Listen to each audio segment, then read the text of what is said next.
Hello and thank you for stopping by. Today I'm going to be removing the fender and seat off the Snapper LT 200 22 horsepower riding mower.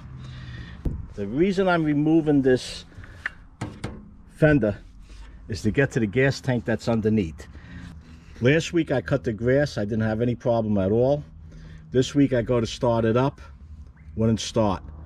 After going through and diagnosing what was wrong, I found it to be the fuel pump. That's in this video up above.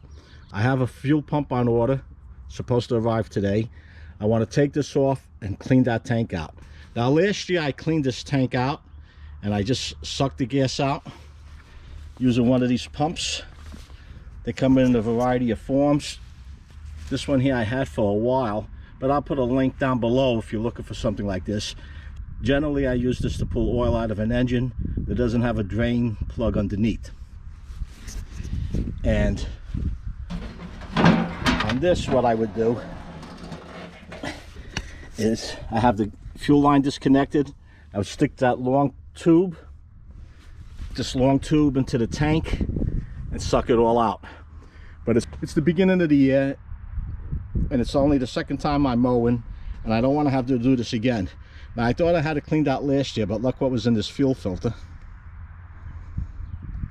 In my previous video I disconnected that fuel line and I used a separate fuel tank with fresh fuel in it, and this is what was flushed out of the fuel pump. So this is fresh fuel and this is the debris that was actually in the pump. So I believe that's what destroyed this pump, was the debris that was in that tank. So I'm going to start pulling this apart. It'll be easier for me to video this once I have it apart, to show you where the contact points are and what bolts you have to remove to get it off. Now you might have to take this off for various reasons. It might be a wiring problem, or you might want to clean out the tank like I'm going to do now. So whatever the case may be. First thing, I was twisting and twisting this handle. Just want to point this out because it'll be off. And it's not twist. It just pulls straight out. So that's on the handle. Next, I'll be taking these bolts off. Once I get this off, I'll show you the location of these bolts.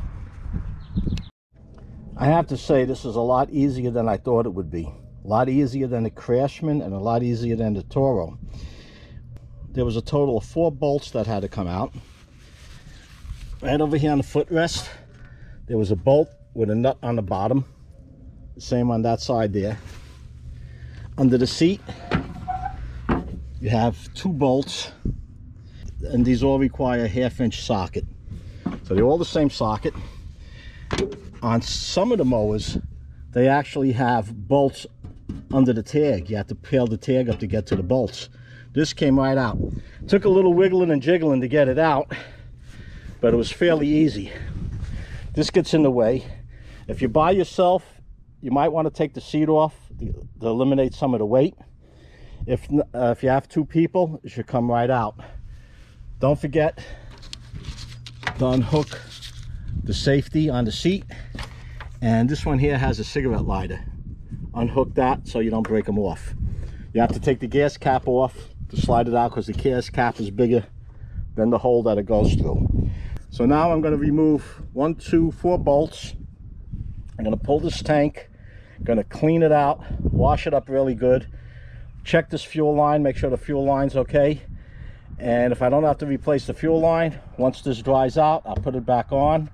And I'm still waiting for that new pump to come. And that's all there is to it. If you found this video useful or have any questions or comments, post them down below. If you enjoyed it, give it a like, share it with someone else. And if you haven't done so already, subscribe.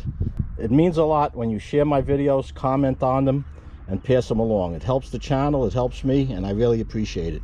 Until next time, happy mowing and stay safe.